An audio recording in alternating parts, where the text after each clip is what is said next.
joining us to the stage right now for an infectious conversation is the president, the CEO, and director of Fire and Flower. Let's make some noise for Trevor Fencott. Thank you.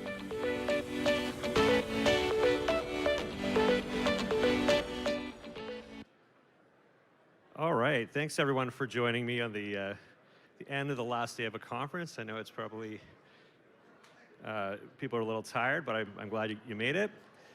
So, for those of you who don't know Fire and Flower, we are Canadian-based. We are a technology platform that connects consumers to cannabis. And we do that through all the way from acquisition of customers, through our loyalty platform, through kind of a very guided experience, either in-store, because we do have retail stores, over 100 of them, or online, and then delivery to their door. So our slogan here is deliver cannabis to the world. So I'll start with who we are, and what I'd like to do is sort of go through this. This is stuff from our corporate deck. People can download this and read it. I'd like to put some time in there to answer some questions, because we've had a couple of interesting press releases lately that people might want to get my views on. So we're a cannabis consumer technology platform. Again, we connect consumers right from the top of the chain through acquisition, all the way through customer loyalty, through retail transactions or online transactions, and deliver it to their door. So we've got an industry-leading cannabis technology platform called Hi-Fire. We have more than 100 stores. I think we have 106 now. We did $45.4 million of revenue in Q3, so we're on the right growth trajectory there. Very importantly for us, though, very early on, we partnered with Circle K. Actually, their parent company, Alimentation Couche-Tard, was probably the largest company that no one's ever heard of. But with them, we have a strategic engagement and do co-located stores with them. And this is important to our strategy, which I'll get into it for a second. And we started our early entry into the US market in a NASDAQ and TSX compliant way through our technology licensing. So that's another key piece of it. We are not plant touching in the US. We have a partner company, Fire and Flower US, which is plant touching, that we license our technology to. So that's kind of an early entry strategy to us in the US market. So our evolution, the first thing we did when we started was we actually acquired a tech company to build our tech infrastructure, because our hypothesis was that unlike other industries, or like retail, we would need to be very, very tech forward in order to manage the amount of data that we could gather, but also to manage the customer relationship and really optimize their experience. And ultimately, this would be a long-term competitive advantage for us. So then we built retail stores. We built over 100 of them all across Canada in every major market. We are one of the largest in Canada. And we use those key learnings from building our retail stores to further modify our tech platform, not just for sort of in-store matters like digital signage, advertising, customer service, but also to do things like our e-commerce platform, which is completely compliant. And most recently, you can see we added Pineapple Express, which is a delivery platform. Pineapple Express does 50,000 deliveries a month, which is a pretty heavy scale. It's the largest in Canada by far, and actually it's comparable to US competitors as well. We deliver for our government stores. We deliver in every province. So that leads us to to us being a cannabis consumer e-commerce platform. So the Pineapple Express piece was the last part of our integration journey. So our vision here is to become the largest cannabis consumer platform. So not just a retail platform, not just a customer acquisition platform, not just a loyalty platform or delivery platform, a completely vertically integrated customer platform. And we do this by owning the relationship from customer acquisition to delivery. So at no point in that customer journey are we losing our customer.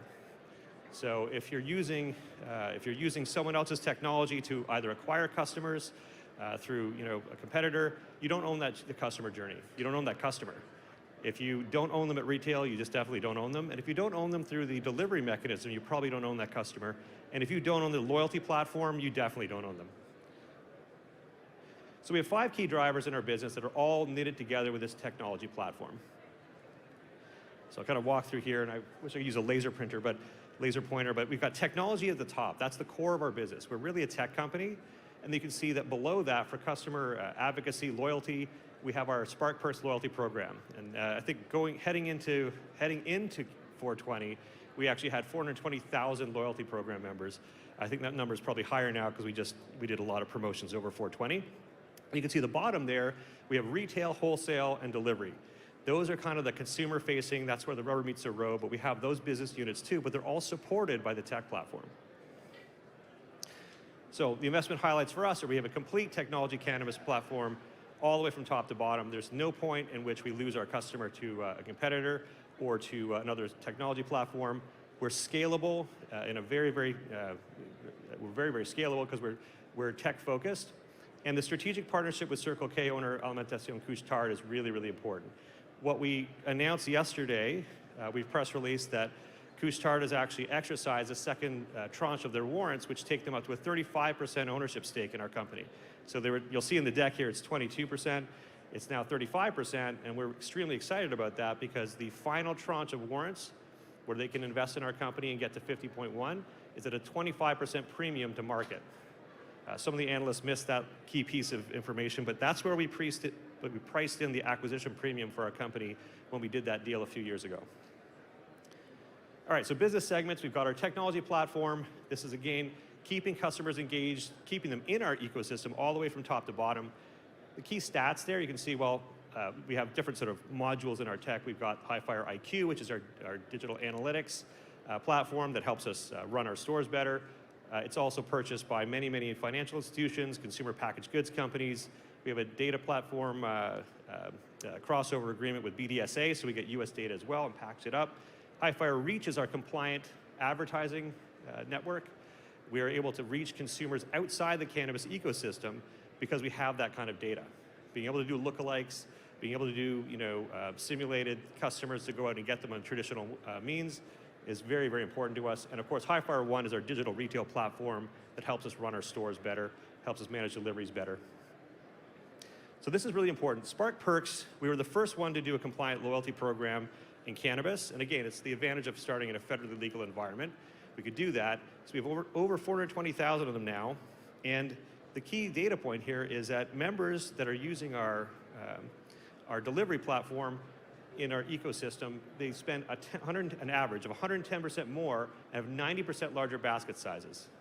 So, I usually use a rule of kind of 40, 60, 80. The data here is a little bit different, but it's 40% roughly higher if we can get a customer in the store, digitally engaged with our kiosks, our menuing system, clienteling app.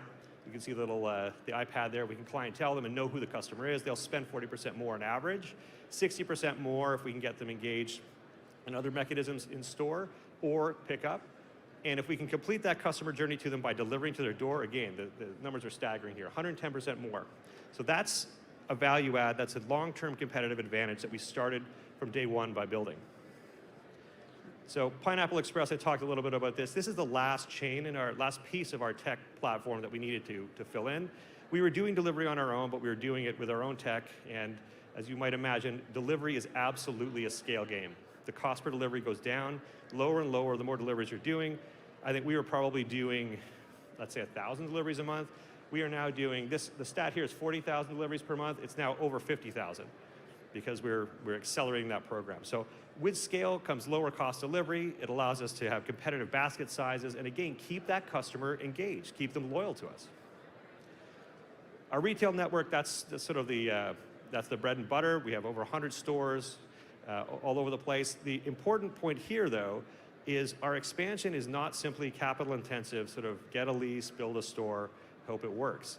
Our partnership with Circle K, we actually use their real estate platform. So I think we have this is where our stores are. You can see the orange here, which is in the US. These are ones where we are pursuing synthetic acquisitions because we can license our technology to them and get compliant revenue from those acquisitions. So that is a definite target for us.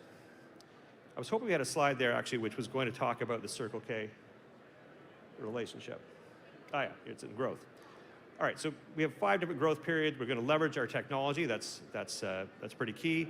We're going to expand in the U.S. ahead of legalization in a compliant way through our acquisitions. And Fire & Flower U.S. Holdings is our partner in the U.S. for this. They have a Palm Springs store that's up and running. And if you went to that store, you could be a Spark Perks member. You could get delivery. All the bells and whistles of our tech that are available in Canada are available in that U.S. store in a compliant way. We'll, of course, take advantage of near-term logistics opportunities with Pineapple Express. But the real key here is continuing to expand our retail footprint through co-located stores. And this is our sort of digital strategy. Again, something that's better looked at on your own. I want to take a minute, though, to talk a bit about this relationship with Circle K. So what we have existing right now is we have a couple of stores where we use the existing Circle K real estate footprint and we co-locate a Fire and Flower store beside a Circle K. It's using their leased footprint. The biggest problem that I think you probably heard a lot of at this conference is real estate in cannabis. That's a big issue. And that's really one of the reasons why we partnered with Circle K so early in our development, before we opened actually a single store, was that we believe that is the model. We believe that a hub, spoke, these smaller locations co-located with Circle K's, and delivery last 5 miles to consumer. That's what it looks like. We think that cannabis, the winner in cannabis, looks more like Domino's Pizza and a lot less like Tiffany and Cartier.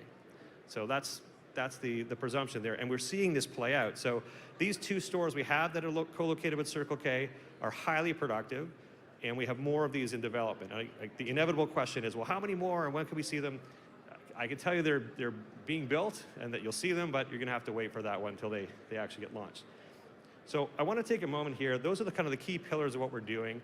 I think the things that we're doing that are very different are our technology platform that integrates top to bottom. We own POC Guide, we own WikiLeaf, which gathers customers in. We keep them with their loyalty. We transact with them through e-commerce or in our retail stores, and we deliver to their door. So that complete vertical slice, no one else has in the moment. We have competitors at each one of those segments of the vertical, but no one has a complete vertical chai. And the second thing is no one is aligned with Circle K. So I want to take the last couple of minutes here to answer some questions, because again, there might be some questions on the announcement of Circle K exercising the Series B warrants. There might be some questions on the relationship and even our tech platform. So I think we've got a mic circulating around. Yes. And Hello. Hi, Trevor. I'm holding the mic for anyone who has a question. Anyone have a question for Trevor, you guys? Fire and Flower. Well, Trevor, I'll kick it off. What about Circle K did you not cover? What should we know about that relationship? Well, I mean, I think that the key thing to intuit is we started with a pilot program in Alberta and Canada because it was the easiest place to do it. So we started with 2 stores. That pilot program we announced in October was now moving beyond stores to entire markets. So we now cover the licensing agreement now. That agreement covers the entire markets of Alberta, Saskatchewan, Manitoba. Shortly it'll be Ontario. But the actual prize here is not Canada. Canada is the test market. This is where, and again, I have told this story a number of times, but it's pretty clear the CEO of Circle K, Alimentation Couche-Tard, is not Canadian, he's American.